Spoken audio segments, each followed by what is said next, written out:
SIR ప్రక్రియ కొనసాగుతూ ఉంది మన రాష్ట్రంలో. అందరికీ నా రిక్వెస్ట్, భారతీయులందరికీ,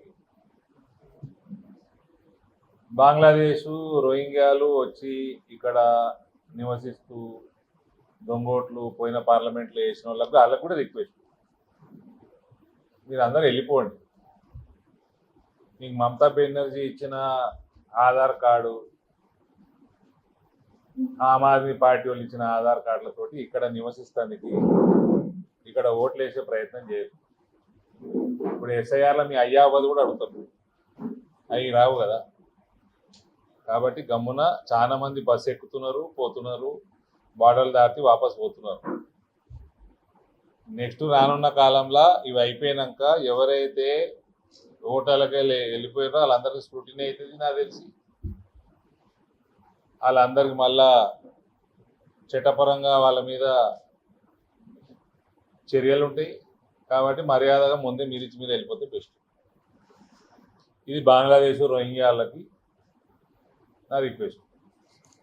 ఇక భారతీయులందరికీ ఈ ప్రక్రియలో దయచేసి పాలు పంచుకోండి.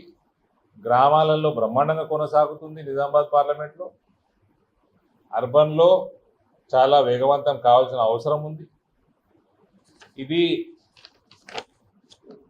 భారతీయ జనతా పార్టీ శ్రేణులకు కూడా నేను మెసేజ్ ఇస్తా ఉన్నా. ముస్లింలవి డబల్ ఓట్లు ఉంటాయి, అక్కడ రోహింగ్యా వాళ్ళే ఉంటాయి, బంగ్లాదేశ్ అటు పోనాల్సిన అవసరమే లేదండి. అందులో మనం తలదూర్చుకోవాల్సిన అవసరమే లేదు. వాళ్ళందరూ ఎగిరిపోతాయి, డబల్ ఓట్లునే ఎగిరిపోతాయి. బంగ్లాదేశ్ వాడు రోహింగ్యా వాడు వచ్చి ఇక్కడ చేసుకున్న వాళ్ళందరూ ఎగిరిపోతాయి. మనము మన ఓటు, భారతీయుల ఓటు పోకుండా మనం జాగ్రత్త పడదాం. మీకు అది ఫామ్ నువ్వెందుకు ఒకవేళ ఫాము రాకపోతే ఆన్లైన్లో కూడా మీరు చేసుకోవచ్చు. ఆన్లైన్లో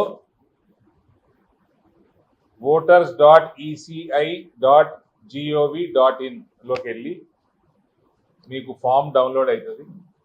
దాంట్లో ఫస్ట్ మీకున్న ఎపిక్ నెంబరు, మొబైల్ నెంబర్ అడుగుతుంది, ఇచ్చేయండి. ఆ తర్వాత రాష్ట్రము తెలంగాణ, లేటెస్ట్ ఎపిక్ నెంబరు, మీరు ఇంతకుముందు ఏమైనా అడ్రస్ మార్చుకొని లేకపోతే ఏమైనా ఉంటే అట్లా ఏమైనా మారి ఉంటే మళ్ళీ ఎపిక్ నెంబర్ ఇవ్వండి. పర్సనల్ డీటెయిల్స్ ఆటోమేటిక్ అవే డౌన్లోడ్ అయిపోతాయి మీరు ఇవ్వగానే, ఎపిక్ నెంబర్ ఇవ్వగానే. ఆ తర్వాత మొబైల్ నెంబరు వెరిఫికేషన్ రీవెరిఫై చేస్తుంది, మొబైల్ నెంబర్ ఇచ్చేయండి లేటెస్ట్ ఏమైనా ఉంటే.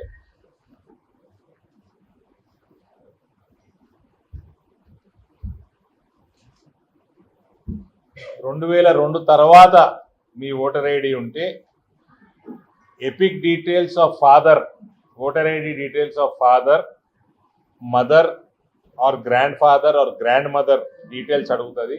అవి మీ దగ్గర పెట్టుకోండి. మీ పేరెంట్స్ యొక్క ఎపిక్ నెంబర్లు, ఓటర్ ఐడీలు డీటెయిల్స్ పెట్టుకోండి దగ్గర, అవి అప్లోడ్ చేయండి. దీని తర్వాత మీకు రసీదు వస్తుంది, ఆ రసీదు డౌన్లోడ్ చేసుకొని పెట్టుకోండి. మీరు అన్నీ కూడా ఈ father mother details, voter ID details దగ్గర పెట్టుకుంటే ఈ ప్రక్రియ మొత్తం కూడా కేవలం 3 నిమిషాల్లో ఆన్లైన్లో అయిపోతుంది, 3 minutesలో అయిపోతుంది. నా రిక్వెస్ట్ ప్రతి ఒక్క నిజామాబాద్ పార్లమెంట్లో ఉన్న ప్రతి ఒక్క భారతీయ పౌరుడికి దయచేసి ఆన్లైన్ చేసేసుకోండి. ఆ ఫామ్ గవర్నమెంట్ వాళ్ళు ఇచ్చిండ్రా, బిఎల్ఓలు వచ్చి ఇచ్చిండ్రా, ఇయ్యలేదా అవన్నీ తర్వాత, ఫస్ట్ మీరు లాగిన్ అయిపోయి చేసేసుకోండి. ఇక చాలా ఓట్లు పోతున్నాయి, పోతాయి. మరి బంగ్లాదేశ్కి వెళ్ళి వచ్చినోడు ఈడ దొంగ ఆధార్ కార్డులు తీసుకొని మమతా బెనర్జీ ఇచ్చిన మమతా బెనర్జీ లాంటి వాళ్ళు, అరవింద్ కేజ్రీవాల్ లాంటి వాళ్ళు ఇచ్చిన పట్టుకొని వస్తే ఈడ సింపుల్గా కింద father epic number, mother epic number అడుగుతారు ఈ ఫామ్లో, ఎడికెళ్ళి తీస్తారు. దాని తర్వాత ఇంకా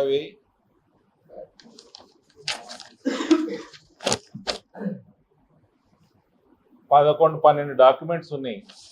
ఆధార్ కార్డు, మీదే కాదు, తల్లి తండ్రిది కూడా అడుగుతున్నారు. ఓటర్ ఐడి లేదా పాస్పోర్టు లేదా Aadhaar, driving proof of identity, proof of address, proof of birth, place of birth, date of birth, ఇవన్నీ ఎడికలు దొరుకుతాయి. బంగ్లాదేశ్ వాడికి దొరికాయి, అలా నాయనయ్య అమ్మాయి రోహింగ్యా వాడికి దొరికాయి. కాబట్టి ఓట్లు ఎగిరిపోతున్నాయి. మనము భారతీయ జనతా పార్టీ శ్రేణులందరూ మన ఓట్లు పోకుండా మనం జాగ్రత్త పడాలా. మనం కొంచెం మోటివేట్ చేసి ఈ ఫామ్స్ ఫిల్ చేయించి వాపసు బిఎల్ఓలకి సబ్మిట్ చేసి వరకు మనము మన బూతులలో మనము ప్రయత్నం చేద్దాము. ఆన్లైన్ కూడా చేయడానికి అందరికీ బూత్లో ఉన్న మన వాళ్ళందరికీ కూడా ఆన్లైన్ చేసుకోవడానికి మీరు చేయాల్సిన పబ్లిసిటీ కానీ రిక్వెస్ట్ కానీ దయచేసి చేయండి. అందరి దగ్గర వాట్సాప్ గ్రూపులనే ఇవ్వాలి. మనకంటే మేము చేసే రాజకీయాల కంటే గ్రామాలలో వాట్సాప్ గ్రూపులలో రాజకీయాలు ఎక్కువైతున్నాయి. కాబట్టి ఆన్లైన్ మన వాళ్ళతోటి ఓటు ఎన్రోల్మెంట్ ఎన్యూమరేషన్ చేయించేసుకోండి. ఎస్ఐఆర్ ఏం లేదు. నా పార్లమెంట్లో మొన్న సాయంత్రం వరకు 3,80,000 ఫామ్లు వాపసు వచ్చినాయి. మనం 1% 1% అనకు, 3,80,000 ఫామ్స్ వాపసు కూడా వచ్చినాయి. నిజామాబాద్ అర్బన్లో తక్కువ ఉన్నాయి.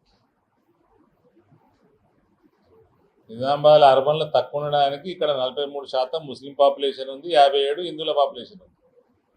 పాత లెక్కల ప్రకారం ఇప్పుడు ఎంత మారుతుందో తెలియదు, మారుతుంది కానీ పక్క డబల్ ఓట్లు వీక్తాయి. నా లోక్సభ ఎన్నికలలో 2019లో 1,10,000 ఓట్లు పోలేని ఒక్క దెబ్బకి 2,05,000 అయినాయి 24లో. ఇవన్నీ అస్సాంకి వెళ్ళి వచ్చిన వాళ్ళు అప్పటికే అస్సాము ఈ ఈశాన్య రాష్ట్రాలలో ఎస్ఐఆర్ అయిపోయింది. వాళ్ళు వచ్చి ఇక్కడ సెటిల్ చేయించుకున్నా కేసీఆర్. వాళ్ళు వచ్చి కేసీఆర్ కూడా ఓటు వేసింది లేదు, కాంగ్రెస్ కేసీఆర్ ఈ బలిగింది కేసీఆర్. వాళ్ళందరి పీక్తాయి. ఇంకా 14-15 రోజులు ఉంది.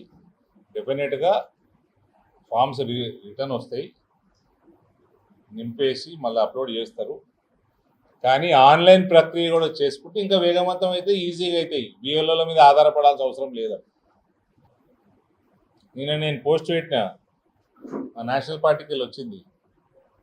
పాండుచేరి టు కోల్కతా టు బంగ్లాదేశ్ బస్సులు నడుపుతారు. తమిళనాడుకి వెళ్ళి వెస్ట్ బెంగాల్కి వెళ్ళి బంగ్లాదేశ్ అందరు పోతారు వాపసు. నేను నిన్న పోస్ట్ పెట్టిన నా సోషల్ మీడియాలో చూడండి. మొన్న నా సెల్ఫీ వీడియో తీసి కూడా సిగ్గురాలే కాంగ్రెస్ వాళ్ళకి. సుదర్శన్ రెడ్డిని అడుగురు ఒకసారి. సుదర్శన్ రెడ్డి ప్రెస్ మీట్ పెట్టడా పోయి ఇంటికి పోయి తీసుకొని ఇంటర్వ్యూలో ఏంది సంగతి అని. భూపతి రెడ్డి ఇంటికి పోయి తీసుకొని భూపతి రెడ్డి పెట్టడా ప్రెస్ మీట్? అరే ప్రెస్కి పెట్టడా? అడుగురు పోయి.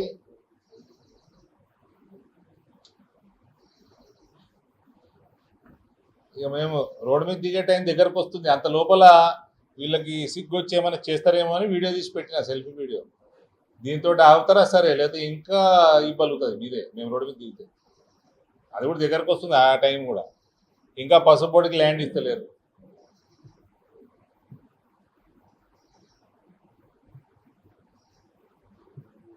మాధవనగర్ ఫ్లైఓవరు డిజైన్ మారింది, దానికి 9 కోట్లు ఎక్కువ అవుతున్నది, అప్రూవల్ ఇస్తలేరు. అరసపల్లి ల్యాండ్ అక్విజిషన్ పూర్తి చేస్తలేరు. ఇలా గూడ్ షెడ్ ఓపెన్ చేసుకున్నాం మనం. స్వాతంత్రం వచ్చినాక 2 గూడ్ షెడ్లు వచ్చినాయట నిజామాబాద్ జిల్లా. అది నా హయాంలో వచ్చింది.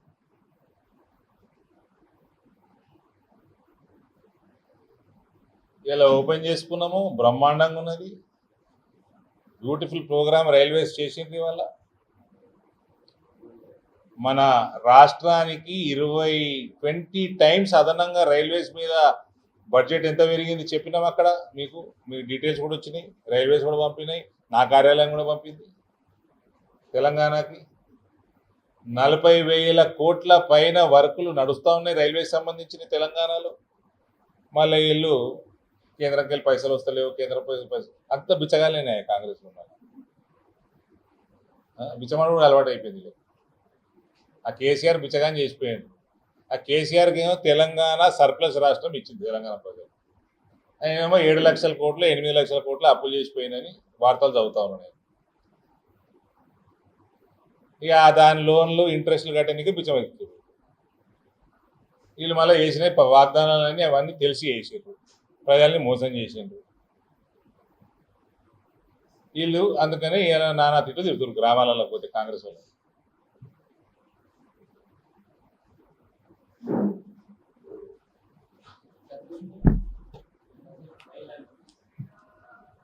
డబ్లింగ్ కూడా నేను అక్కడ మాట్లాడాను, మీరు అక్కడ లేనట్టున్నారు.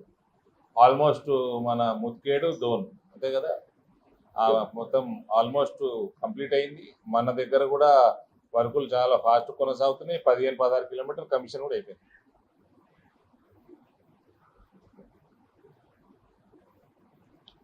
తెలంగాణలో 100% రైల్వేస్ ఎలక్ట్రిఫై అయిపోయినాయి.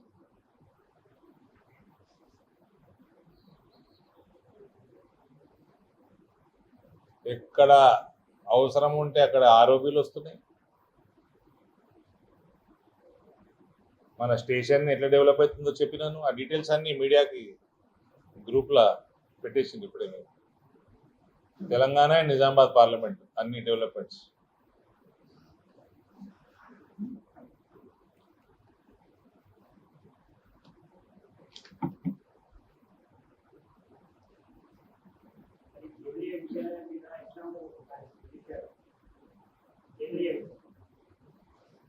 ఏదో ఆదివారం రోజు ఫౌండేషన్ స్టోన్ వేస్తున్నారని వినబడతా ఉంది. కన్ఫర్మేషన్ వస్తే డెఫినెట్లీ మాకు బీజేపీకి కావాల్సిన చోట మేము ప్రజల కోసం ఏది కన్వీనియంట్ దానికోసం కొట్లాడతాం. మా చుట్టాల ల్యాండ్లు ఉన్నాయి, అక్కడనే పెట్టుకోవాలి ఇన్స్టిట్యూషన్లు అని మాకు ఉండదు. మా చుట్టాలు వేరే పార్టీల అధ్యక్షులు ఉన్నారు, అదే పార్టీలో నేను ఉంటానని నాకు అట్లా ఉండదు. కాబట్టి ప్రజలకు ఏది మంచిది, భవిష్యత్తు దేశానికి ఏది మంచిది, ఏ పార్టీ భావజాలం మంచిది, దానికోసం కొట్లాడతాం. మాకు కావాల్సిన చోట వచ్చింది. 5 ఎకరాలు మినిమం ఇచ్చిండ్రు, దాన్ని 10 ఎకరాలు కూడా చేపిస్తాం.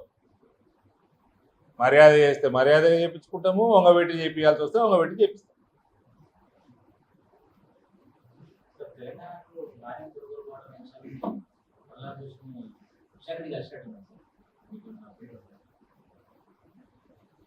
నేను నిన్న మీ వార్తలలో చూసిన రఘునందన్ రావు గారు ఢిల్లీకి పోయినరు, ఇతర నాయకులు ఢిల్లీకి పోయినరు, ఎమ్మెల్సీలు ఉండే.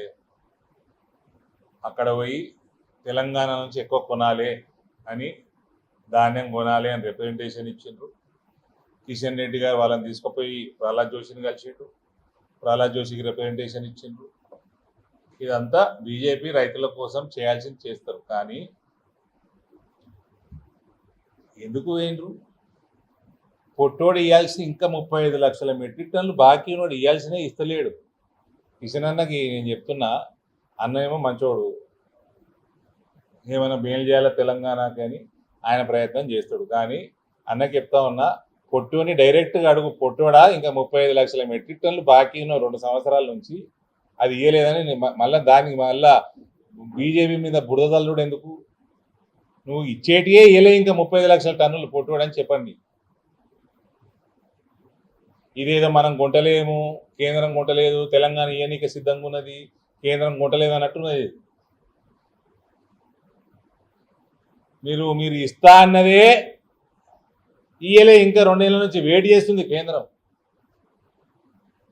ఇంకోటి, ప్రతిసారి గదమకోడు ఉన్నప్పటి నుంచి ఇదే పంచాయతీ.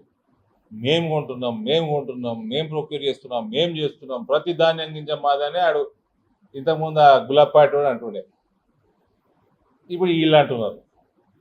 నేను మీడియా మిత్రులు ఒకటే క్వశ్చన్ అడుగుతున్నా, ఇవన్నీ ప్రొక్యూర్మెంట్ చేసి, సరే మీరు ప్రొక్యూర్మెంట్ అంటుండ్రా, మీరు కొంటున్నాం అంటుండ్రా, ఏం చేస్తామంటారు? మీరు అన్నీ తీసుకొని ఏం చేస్తుండ్రు? బియ్యం ఏం చేస్తున్నాం? దానికి ఆన్సర్ ఇవ్వను. గదముకో నియమని ఇప్పటికి ఆయన కొడుకు కేటీఆర్ నియమను, హరీష్ నియమను ప్రొక్యూర్ చేశారు కదా 10 ఏళ్ళు. ఏం చేశారు? ఏం చేశారు? ఇప్పుడు కాంగ్రెస్ వాడు చేసి ఏం చేసిండు? మేము చేస్తున్నాం అంటే సరే చేస్తున్నారు, ఏం చేసిండు దాని తర్వాత? తీసుకుపోయి ఎఫ్సిఐకి ఇచ్చేసి పైసలు తీసుకుంటారు.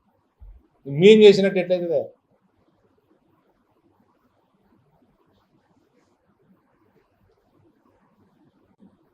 కేంద్రం మొత్తం ప్రక్రియ చేసినాం.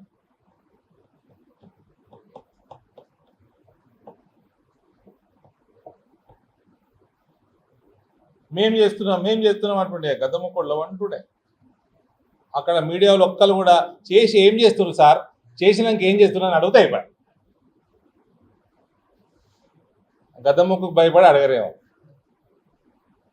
సరే బ్రోకరీ చేస్తున్నారు, అయినాక ఏం చేస్తారు సార్ అని అడిగితే కథం క్లోజ్, సబ్జెక్ట్ అయిపోతుంది. అని బియ్యం విషయం వచ్చినప్పుడు కిషన్ అన్న కేంద్ర మంత్రి, ఆయన టైం వేస్ట్ వద్దు. ప్రహ్లాద్ జోషి కేంద్ర మంత్రి, ఆయన టైం వేస్ట్ వద్దు. చక్కగా ఇవ్వాల్సిన పొట్టోడా ఇంకా 35 లక్షల టన్నులు ఇచ్చేది అదే ఇవ్వలే నువ్వు అని చెప్పుద్ది కథం. వాడైనా కాంగ్రెస్ వాడు బీఆర్ఎస్ వాడు మేము చేస్తున్నాము ప్రొక్యూర్మెంట్, మేము చేస్తున్నాం, మేము కొంటున్నాం, కొన్నాక ఏం చేస్తారు రా భయ అని అడుగురు కథం. Telangana will be a cake walk for Bharatiya Janata party next time.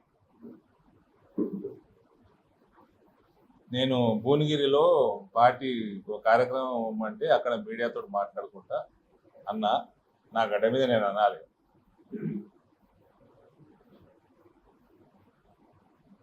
Electioneering చేస్తాము, రాజకీయం చేస్తాము, ఏమి చేయగలుగుతామో మొత్తం చేస్తాము న్యాయబద్ధంగా. ఆకాశం కింద భూమి మధ్య, ఆకాశం భూమి మధ్యలో ఏమైనా చేస్తాం న్యాయబద్ధంగా. ఇక్కడ భారతీయ జనతా పార్టీ ప్రభుత్వం తెస్తాము. రైతులకి, మహిళలకి, ఎన్ఆర్ఐలకి, యువతకి సేవలు చేస్తాము. ఒక్కసారి వచ్చిందా బీజేపీ ఇక పోయేది ఉండదు.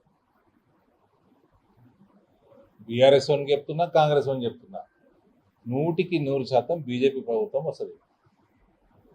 ఏం పీక్కుంటారో పీక్కోండి. వీళ్ళు సంప్రదించిన బియ్యం, వీళ్ళని సంప్రదించే, వీళ్ళు చెప్పిన టార్గెట్ ఏది, వీళ్ళని సంప్రదించే పెడతారు వెబ్సైట్ టార్గెట్. వాళ్ళు రాసుకుంటారు ఇంత వస్తుంది తెలంగాణకి వెళ్ళి, అందులోకెళ్ళి 35 లక్షల టన్నులు ఇవ్వలే. మీరు ఇంకా ఎందుకు ఆగమవుతున్నారు కాంగ్రెస్ ప్రభుత్వంలో ఉన్న వాళ్ళు? నాకు తెలిసిన కొద్ది గొప్ప చరిత్ర బట్టి చెప్తున్నా, 2014లో కేసీఆర్కి ప్రజలు సర్ప్లస్ స్టేట్ని ఇచ్చారు. దాన్ని ఈ మధ్య మీ వార్తలలో చూస్తున్నది 7 నుంచి 8 లక్షల కోట్ల అప్పుల పాలు చేసాడు కేసీఆర్. అది తెలిసి ఉండంగా రేవంత్ ఇంప్లిమెంట్ చెయ్యలేని ప్రామిసులు చేసిండు, ప్రజల్ని మోసం చేసిండు, కాంగ్రెస్ గెలిచింది.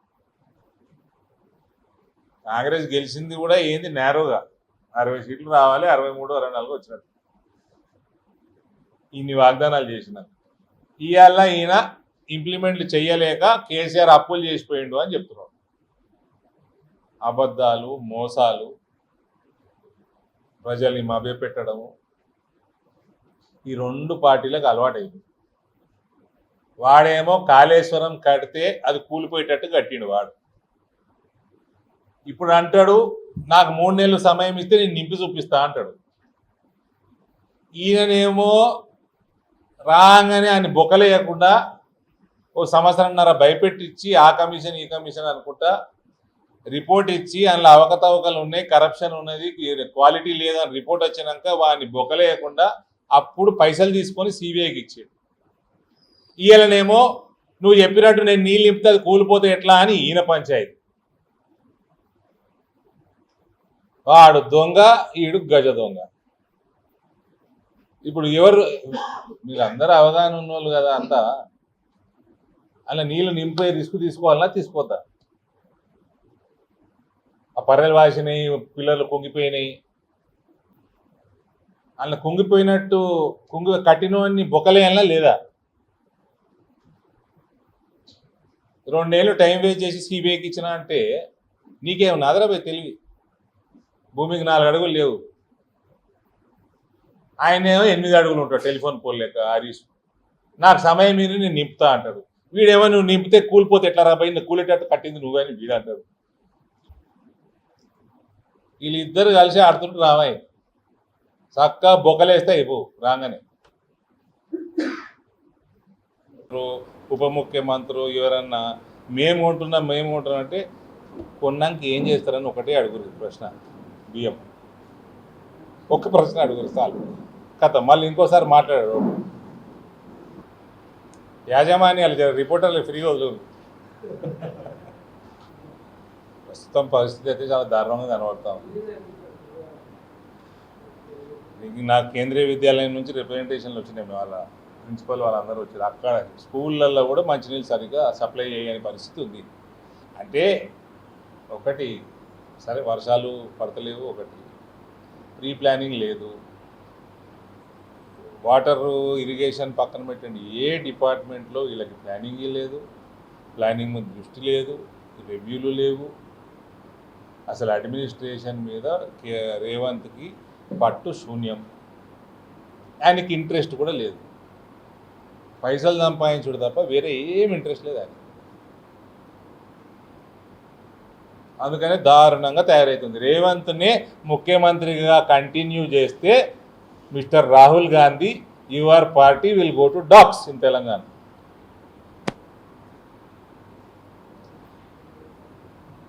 నట్టేట ముంచుతాడు రేవంత్ కాంగ్రెస్ పార్టీ, అది పక్క.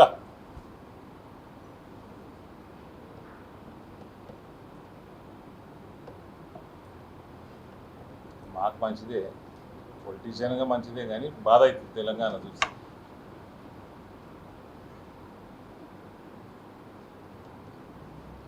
ఆయన ఏదో ఎగురుతున్నాడు బాగా, ఆయన ఆల్రెడీ ముఖ్యమంత్రి అయిపోయినా అనుకుంటున్నాడు కేసీఆర్ కొడుకు. 8 లక్షల కోట్ల భారం, అప్పుల భారం మోసి చెయ్యలేనోనికి సానుభూతి చూపిస్తారా? సర్కులర్ స్టేట్ని 8 లక్షల కోట్ల అప్పులలో ముంచినోనికి చూపిస్తారా? చెప్పండి, ఈ దొందే. ఇక్కడ నిజామాబాద్ ప్రాంతంలో పండే పసుపులో ఎక్స్పోర్ట్స్ పెరుగుతాయి, డౌట్ ఏం లేదు. కానీ అందులో మేజర్గా హర్డులు మందులు కొట్టడం తగ్గియాలి.